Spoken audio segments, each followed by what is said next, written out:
doing my first night of stand-up comedy in Los Angeles. Yes! It's 11:30 at night in Santa Monica. First of all, it's beautiful here in Santa Monica. It's a full moon. It's like this beautiful like promenade, I guess you would call it. I am feeling so hyped.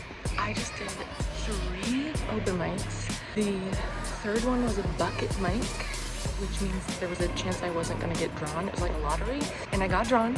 I had a very good buddy show me around town and show me like how he's kind of crafted mic jumping. If I hadn't had him with the hookup, I would have just gone to 1 mic, which is my usual at home, 1 to 2 maybe, but I haven't been this like gung-ho before. And I am just like, whoa, I really just kept up tonight. I kept up, I did the 3 mics, but I met lots of awesome, cool people tonight. I feel like I can keep up. Yeah, I feel like I'm proving it to myself. So I'm very fucking hungry. My lesson next time is I need to eat more before I go out and do 4 to 5 hours of comedy. To pay a couple bucks at the last 2 mics to get my name in though, and the last mic it was like, you pay $2 and like you might not even get drawn, which is not a thing we have in Seattle. And again, this is my first night, so I don't know if that's like very, very common, or the lesson I learned tonight though is bring snacks and water bottle for in the car, because I didn't bring my water thinking I'm gonna be at bars, I can get water, but I've been driving around so much in between and I'm so hungry. I ate dinner 5 to 6 hours ago, and I'm also like, I think I need to get a portable like phone battery too, because again, I have my car charger, but I'm not trying to be, I don't want for any reason to be stranded in a city I don't know at 11:30 at night. Today I found Cheez-Its in my car from the when I drove down here, and I have no shame, I'm hungry. As I learned about actual comedy tonight, I have just been talking about how in Seattle we have sad lights, and every mic I went to, nobody, maybe one, but like nobody knew what sad lights were. Excuse me. Figured it out. I mean, like, obviously that makes sense. And if you're watching this and you don't know what a sad light is, it's for seasonal affective disorder, which runs rampant in the Pacific Northwest or anywhere that doesn't have a lot of sun. It just means it's hard during the winter, which makes sense. Like, obviously, like that, when I think about it, it makes sense that they don't need that here. But I'm also like, but you've never heard of it? Like, I have been on the west side of Washington my entire life, almost 30 years. And I'm like, that is so, because it is such a part of the humor and culture and like common awareness up there that I'm like, oh, I'm in a room full of people from a bunch of different places now.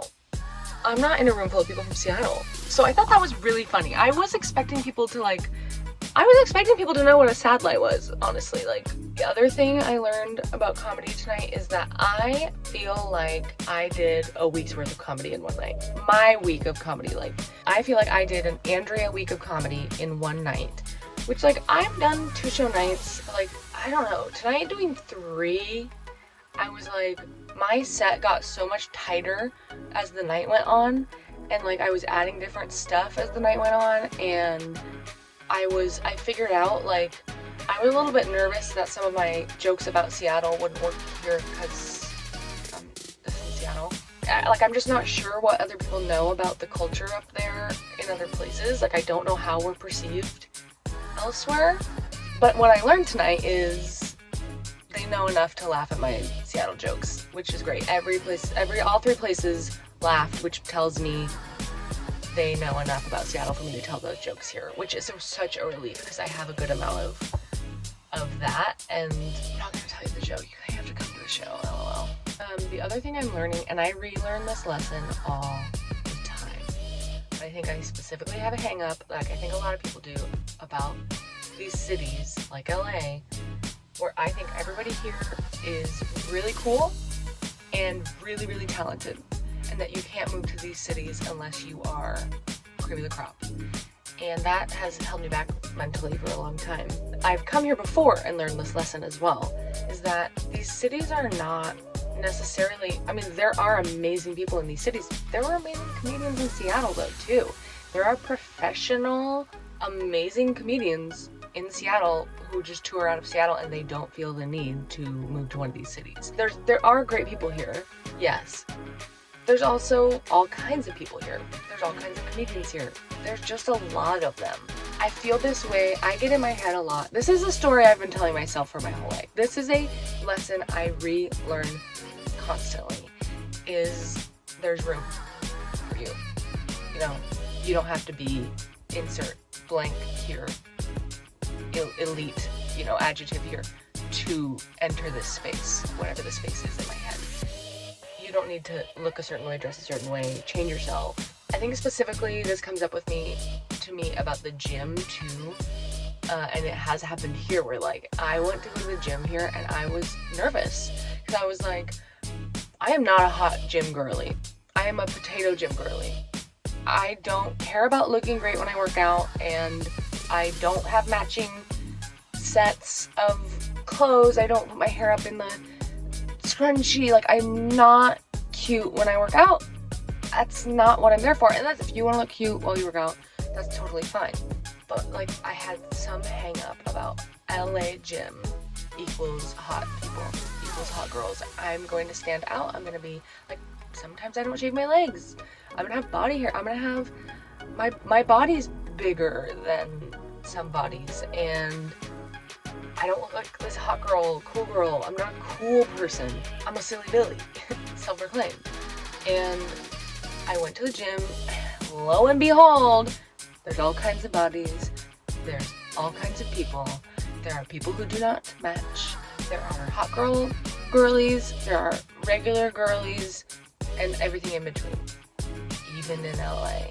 And so the same thing goes for comedy. I have had this mental thing of, I'm not good enough to do comedy in LA. That's LA. And when I go to do comedy, it needs to be my best comedy. Like tonight, I was like, I'm only gonna do stuff that works. Like yesterday, I was like telling my friend, I'm like, I'm only gonna do stuff that works because I feel really nervous about doing new stuff. And part of that for me was I feel nervous about bombing as of my first impression. I did end up doing new stuff. I sprinkled in a couple tiny old things, which I don't know, I like to do for open mics anyway, if I'm crafting something. Anyway, this is my process. But my point is, what I realized tonight is there's all kinds of girlies at the open mic. By the way, there's 3 girlies and the 40 types of men is what's at the open mic. At every open mic I went to tonight. I definitely need to go find some more women's spaces. Is also another thing that I learned tonight. I have a couple leads on finding those spaces because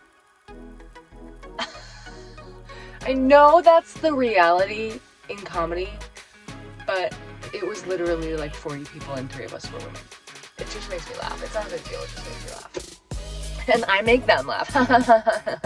So the lesson is that I can do comedy here. I'm also allowed to bomb here. All kinds of people do comedy in any city. There's all kinds of people. There's all kinds of different, there were people here tonight that were starting comedy. Some people are from this city and just are like, oh, I'm gonna start stand-up comedy. Some people are here doing other stuff and they're like, oh, I'm gonna try stand-up comedy. Some people move here on a whim and just go, I'm just gonna start stand-up there.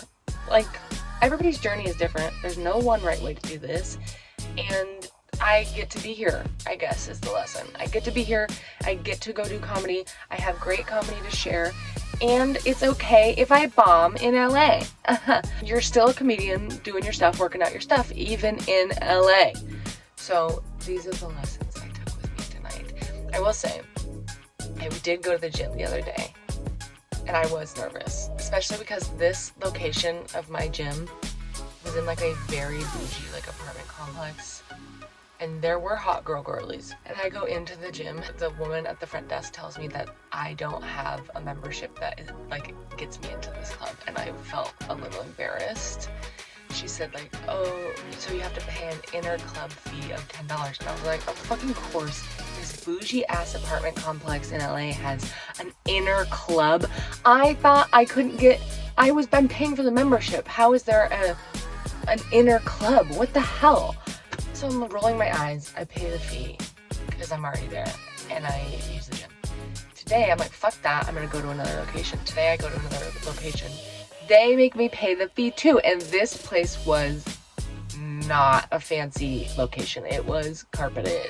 It looked like a converted preschool. It was just so, anyway. But then I heard him say, when he said you have to pay an interclub fee, I realized he didn't say interclub fee. He said interclub fee, which is what the woman at the other place said too. She didn't say interclub, she said interclub. Because I have a membership that's only for Washington. They were saying for interclub to go to California, you need the interclub fucking pass. So this whole time, I was telling myself the story of course there's an inner club and I'm not in it. Of course there's an inner club here in this city and I'm not in it. There would be an inner club that I'm not a part of. That's the fucking story I've been telling myself my whole life. And I just keep relearning this lesson over and over again. About comedy, about gyms, yeah. I was feeling like I was a bad comic because I wasn't writing a lot of new stuff. Man, I have writer's block. What's the deal? And then I realized, I'm not a bad comic. I don't have writer's block. I've just been wasting all my jokes with my living boyfriend. You know? I'm just spewing all this stuff out and he's getting this shit for free. He's not even paying for tickets except for all the rent. Okay? What the hell? This is the Andrea show. Anyway. But so then I decided, I was like, you know what? I'm going to record myself from the minute I wake up to the minute I go to sleep so that I won't miss anything, right? And then I realized, that's what the government's been doing this whole time. They're not trying to sell you stuff. They're not trying to track your data. They're just trying to help you keep track of your great ideas. So if you've learned anything tonight, it's this. The government is on your side.